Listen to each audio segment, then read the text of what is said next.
buses.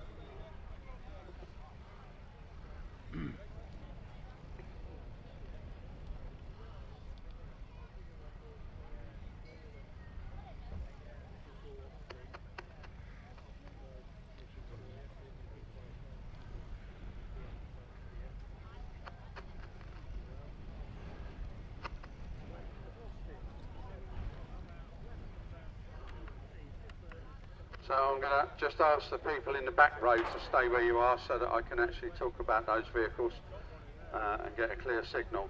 So Zach's a bit busy at the minute, whoever's calling on the radio.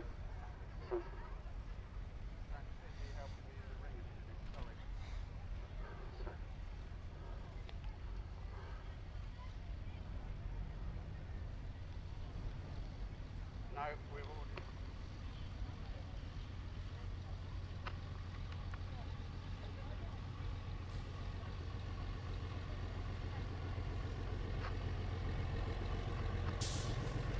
What we'll do, we'll start at this end with the various vehicles so they can stay here.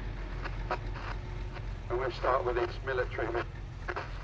And I always struggle with these. They look very, very similar. And I'm never sure which is which and whether there's a Willys or a Ford. So you're Willys or Ford? Willys Jeep, okay? A lot of these, you wonder why we have in this country a lot of American military vehicles that are preserved. It was because it was cheaper to leave them abandoned in Europe than it was to actually transport them back home. And a lot of the bigger ones as well, the GMCs, got semi-buried on the beaches, and they put some diesel in them, or petrol in them, and put a new battery on it, and away it went. So that shows you the build quality of these kind of vehicles, and these were sort of a wonderful piece of kit. Got the American troops around in various guises, whether they were hauling ammunition or whether they were taking troops to what we used to call, when I was in the military, to theatre. And very, very rapid vehicle, very solid vehicle, four-wheel drive, just about get anywhere. 1942, built early in the Second World War. Yeah, excellent. So follow on. We'll move on now to another Jeep, if this one will go. Yeah. What you've got to remember, ladies and gentlemen, is a lot of these vehicles are petrol, and petrol doesn't like this hot weather. And with the new E5 and E10 petrol, it tends to evaporate very quickly in the flame chamber. So, Willys or Ford? Or Willys. What year? 1943, so slightly newer than the one we've just seen. And how long have you owned the vehicle? About 25 years, so you just about know it by every nut and bolt. Yeah, I was at Great Dawson Steam Fair once, and they did an exhibition where 8 men took one of these apart into various pieces and rebuilt it within 20 minutes and started it and drove it back out the ring. But he says he wished he could do the same. But excellent, lovely. Have you done any of the runs abroad? Yeah, you've done the memorial runs? Operation Market Garden, yeah. D-Day. Yeah. No, it's not trailers, so it makes it under its own steam, as they say. Excellent, lovely. So that's lovely to see it, and thank you very much for bringing that along. And if you look on the side here, it's got a lizard, or a newt, and that is to do with the battalion that it was attached to. Did you know that? Well, research it, trust me. Right, now we're moving on to another one. I've seen this gentleman before, nice to meet you again. Lovely, this is for the military police. I won't spit this time because I'm not in uniform, but the white caps used to drive and sort of look for people that were AWOL and things like that, and not being very nice, shall we say, the least. So again, Willys, this one's a Ford, you see. Now, if you look at this one and look at the one that's going around and the one we had earlier, that you can see why I get confused, but this one is actually an American Ford. It's got the wartime lights on, which are the little slot lights, so they can't be seen from above. So excellent. Thank you very much for bringing that in.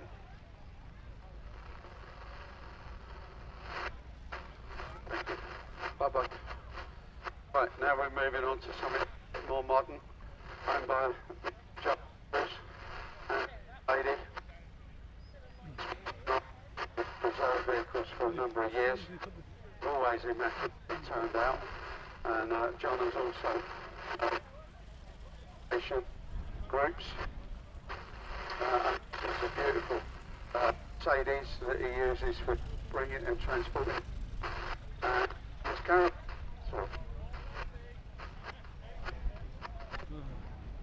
John, much more modern than we're used to seeing you with. Downsize a bit, yeah, I can understand that. Yeah. So the Austin 8 goes in the back. Yeah, and you can pull the caravan. Absolutely, and it's you're not running backwards and forwards with various vehicles. Yeah. Yeah, I can imagine. Yeah. So, no. So minor electrical problem, but other than that, it's as you bought it. And a little bit of paint work. I think you told me that you had done, haven't you? It's been outlined it, but that was all like it. Sign written. You had it sign written, but other than that, it's as purchased. It's absolutely lovely, John. Thank you for bringing that in the ring. Thank you. Yes, please, if you would do a circuit. So now we're moving on to a light commercial. Lovely little, difficult to tell because there's no back window on these, but this is an A35. I got it right. Grill. Whereas the A30 had a different grill, but they look very, very. And it's got the bezels here on top of the headlamps, and it's absolutely mint. It's been sign written, etc. It looks absolutely lovely, and it's got the A series engine in there, BMC Leyland engine in there, Austin engine in there, that synonymous that they turned around and put in the Mini. It's the same engine. So lovely. Thank you for bringing that in. Now moving on to the Land Rover, and I haven't got my friend John Reeves here with me, so I'm looking at this Land Rover.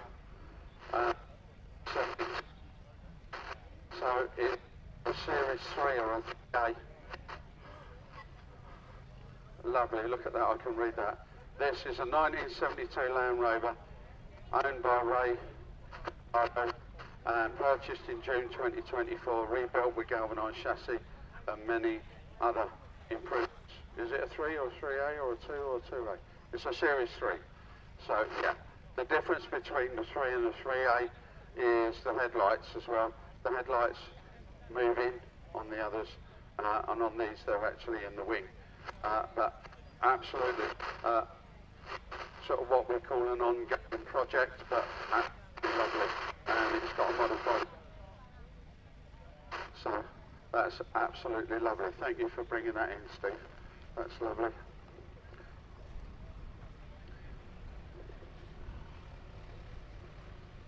Now the next vehicle that we're moving on to is a beautiful Foden owned by Mr. Peter Bennett, and I've known this vehicle for a number of years, and he once said to me if it had a rev counter, the rev counter would go one way and the fuel gauge would go the opposite direction.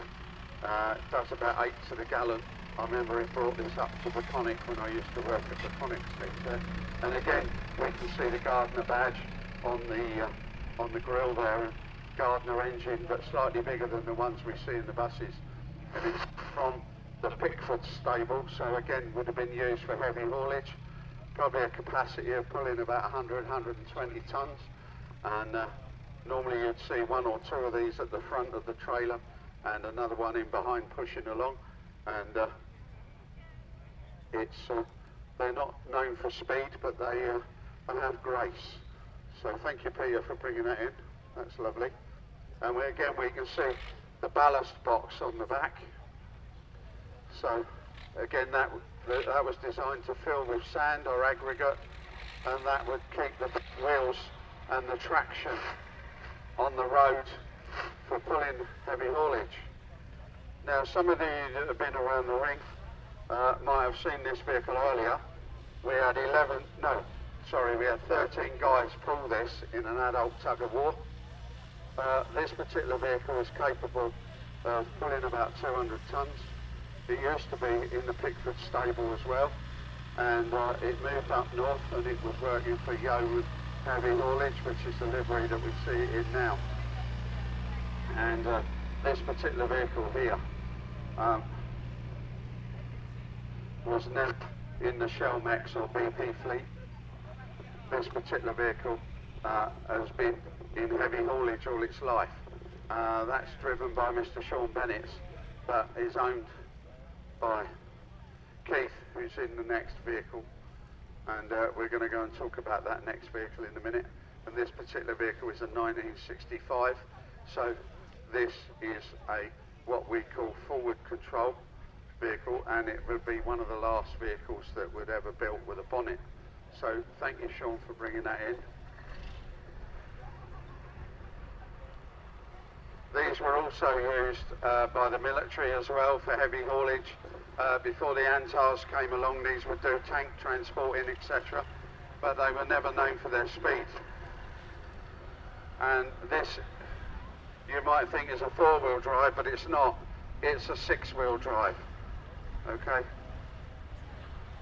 The steering on these is particularly heavy, so that's why Sean has had to swing out so that he can make sure that he can make the turn at the bottom of the ring, because the lock on these is not very good, and you notice that the actual mudguards on this particular one move with the front wheels, so they're fitted to the axle rather than to the body. Now we're moving on to a nicely turned out special vehicle. This one, again, never spent any time at all with Shell Mex and BP. This one, I've actually sent Keith a picture of this one in a lineup at the Scammell factory with 15 other lorries that were deemed to go straight to Pickfords.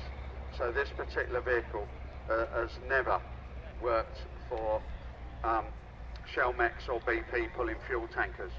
It's absolutely immaculate. It's turned out lovely, and Keith is well known in the preservation world. He's also the title holder of the balance beam here at k.o.v.c for doing balancing beams with his tractor. So and he's never ever been beaten on that one.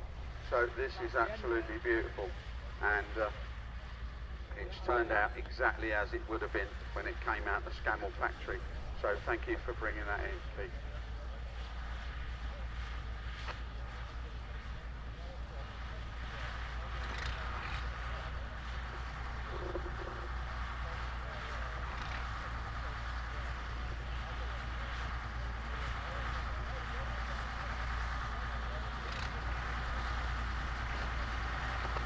They also take a bit of driving, these ladies and gentlemen, because no power steering on these. Is just rack and geared with a stick. So it's very heavy on the steering. So now we're moving on to something a little bit more modern. So we have a Land Rover Defender with an unusual configuration on the back because it hasn't got the canvas on, so it looks totally different. So how long have you had this, sir? So you've had it since new 2004? Yeah. How many? Only 33,000 miles on the clock. Beautiful, yeah. Any modifications under the bonnet? So, no, as built. It's looking absolutely lovely, and the paintwork is immaculate. And it's metallic as well, that paintwork. So, is it not? I can see the glitter in it. So, yeah. So, yeah. So, beautiful. Thank you very much. So, a beautiful Land Rover Defender there.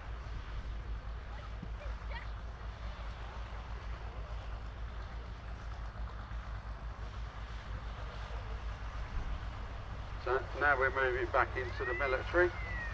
Oh, there we go. That's the ambulance. So again, another Defender. So Land Rover Defender. Got a Corvette engine in it, so I know a lot of these have been modified with various power units underneath the bonnet. So got plenty of power there. Yeah. Do you use it for green laning?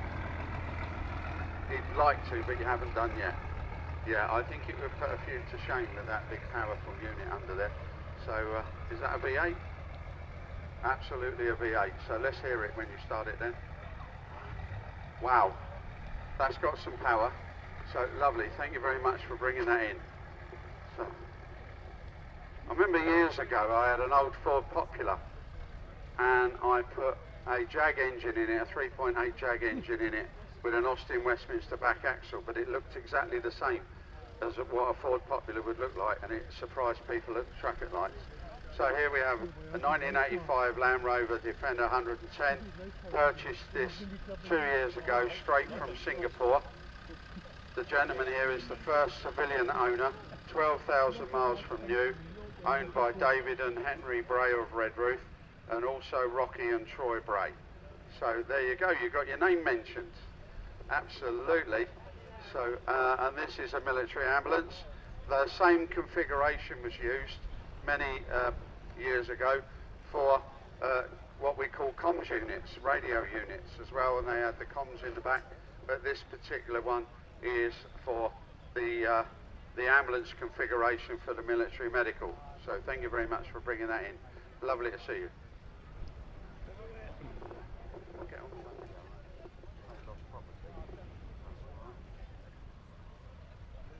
Now, another lorry that I've seen over the years, 1965, local haulier, Carl Lyons of Mount Hawke, Thames Trader. So these were the predecessors to the D-Series Ford. Again, normal control on this, beautiful, sounding absolutely lovely. Nice high off the ground so that it could for aggregate, etc. on sites and everything else. And the previous person that used to drive this, George Carlyon, he drove it in service for that company. So beautiful 1965 Thames Trader there with the tipper butt on the back. So now we're moving to an ERF. Edward Reginald Foden, for those of you that wonder what ERF stands for. And this is an EC11 vintage haulage. So absolutely lovely. I'm looking at this machine here. It's bleeding sunshine. So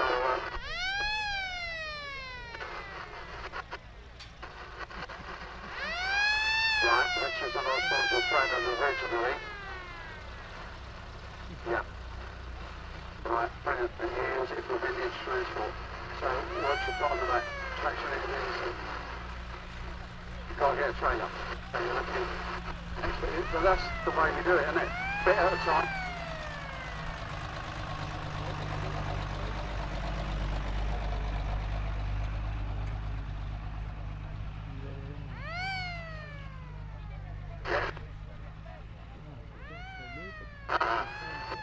You for bringing that in.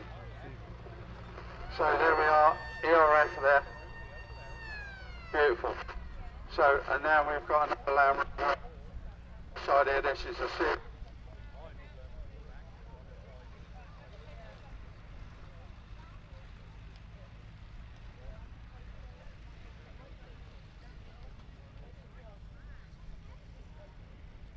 The Land Rover in a barn was finishing another project. October 2022, the restoration started, and the gentleman has got a photograph album that he's got in the vehicle.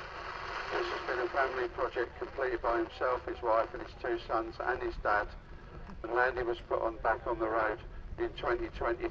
There are a few jobs still to be completed, but continues to be an ongoing project. And what a wonderful project when you've got the whole family involved. It becomes part of the family. So that's absolutely lovely. And as he says, ongoing restoration with this, and thank you very much for bringing it in. Cheers now. So that concludes our commercial and military section. And thanks to Mr. John Chapman for getting so many vehicles in the ring on a Saturday. When people are still working, etc. So I'm sure we'll have a few more tomorrow. Excellent, well done John, thank you very much for that. What have we got next? 3:15, I think it's cast, if I'm not mistaken.